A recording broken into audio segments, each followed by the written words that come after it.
Why is Japan's Aokigahara forest called the suicide forest? In the year 864, Mount Fuji experienced a violent 6-month eruption that buried entire villages and left behind a massive field of hardened lava.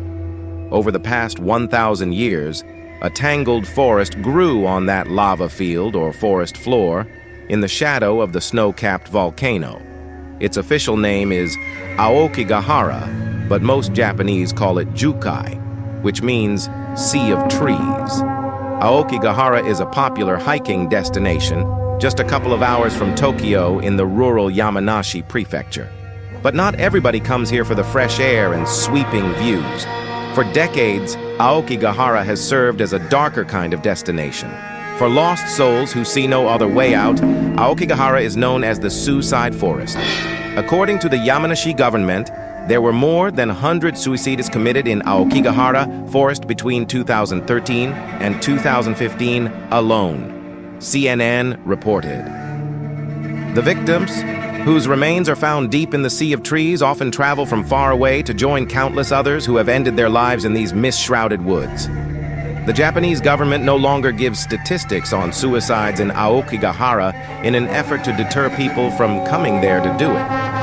But how did this scenic and serene forest at the base of Mount Fuji become so intimately associated with suicide? We reached out to Lindsay Nelson, a political science professor at Meiji University in Tokyo, who writes about Japanese horror films, including a chapter on the suicide forest in her book, Circulating Fear, Japanese Horror, Fractured Realities, and New Media. There are conflicting stories as to when Aokigahara's association with suicide began, says Nelson, but one of them dates back centuries to a macabre practice by certain sects of Buddhist monks. Mount Fuji, like other mountains in Japan, is considered a sacred space, as are the forests that surround them. For more than 1,000 years, ascetic Buddhist monks have retreated to forests to practice extreme forms of self-denial and meditation that ended in death. According to one tradition, monks would meditate in the forest for 1,000 days, subsisting on nothing more than leaves and bark. Then they would be buried alive to continue meditating in an underground crypt. The ultimate goal was to transform the body, while still alive, into a sokushinbutsu, a type of monk. The remains of 18 of these self-mummified monks are still displayed in parts of Japan, although scientists believe they actually were mummified after their deaths. Perhaps this ancient form of ritual suicide provided a model for Japanese people looking to escape their modern lives by disappearing into the woods. Or perhaps there's a more direct connection between Aokigahara and suicide. Aokigahara forest in the media. In 1960, the Japanese author Seicho Matsumoto published a short story called Tower of Waves. The plot centers on a pair of star-crossed lovers who are kept apart by forces beyond their control. It's a melodrama that's been turned into countless movies in Japan, says Nelson. In the final scene, the young woman writes a farewell letter to her lover, grabs a bottle of pills, and walks into Aokigahara forest to die. Matsumoto's story tapped into a long-standing fascination in the Japanese media with couples and distraught lovers committing suicide, adds Nelson. Back in the 1920s, a young woman named Kyoko threw herself into the fiery crater of Mount Mihara after she fell in love with a female classmate, which was forbidden. Hundreds of desperately romantic young Japanese people followed in Kyoko's footsteps. In 1935, Time magazine wrote a less-than-sensitive article about the phenomenon. Clearly, Matsumoto's book played a role in putting Aokigahara on the map of popular suicide destinations in Japan. But the book that really made the suicide forest famous was published in the 1990s. The Perfect Place to Die. The complete suicide manual is exactly what it sounds like. Written by Wataru Tsurumi and published, in Japanese only, in 1993, this 198-page book is a matter-of-fact guide to ending one's life. Tsurumi discusses the merits and drawbacks of every form of suicide, hanging, jumping, carbon monoxide, sleeping pills, etc., and how to ensure a successful outcome. Obviously, the book is very controversial, says Nelson, and it includes a section on Aokigahara Forest, describing it as the perfect place to die. The suicide manual paints a romantic picture of Aokigahara Forest as the ideal place to simply disappear. No loved one has to discover your body. You just go on a trip and never come home. Tsurumi included detailed instructions about which bus route to take and how to avoid drawing suspicion from nosy park workers. They say that a lot of bodies have been found with copies of the manual, says Nelson.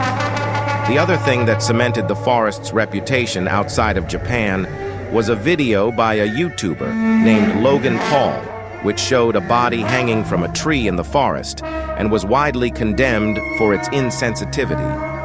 Most of the suicides in the forest are by hanging. How suicide is viewed in Japan. Westerners have a skewed perception of suicide in Japan. They tend to think of stoic samurai performing ritual seppuku to save their honor, or of World War II kamikaze pilots crashing their planes into enemy ships. While there isn't a religious stigma around suicide as there is in a Judeo-Christian culture like the United States, says Nelson, suicide in Japan is still treated as a tragedy and people are still horrified by the suicides in Aokigahara. Still, Japan has one of the highest suicide rates in the world. Suicides rose sharply in 1998, with more than 32,000 deaths that year from suicide. The skyrocketing suicide rates of the 1990s were blamed on the country's economic woes and peaked in 2003, with 34,127 deaths attributed to suicide. Since then, says Nelson, suicide rates have tended to rise and fall in step with the economy. For a long time, Japanese society viewed suicide as a personal problem, not a public health issue, but that's changed. The Japanese government has invested in public service messaging about suicide prevention and crisis hotlines.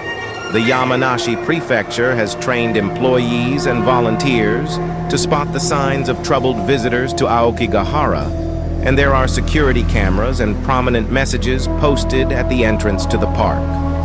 The signs read in Japanese, "Your life is a precious gift from your parents. Please think about your parents, siblings, and children. Don't keep it to yourself. Talk about your troubles." A phone number for a suicide helpline is also included. Nelson visited Aokigahara Forest a few years ago while researching her book on Japanese horror movies, which frequently use the suicide forest as a dark and foreboding setting. The most recent example is the 2021 horror film Suicide Forest Village from the makers of The Grudge.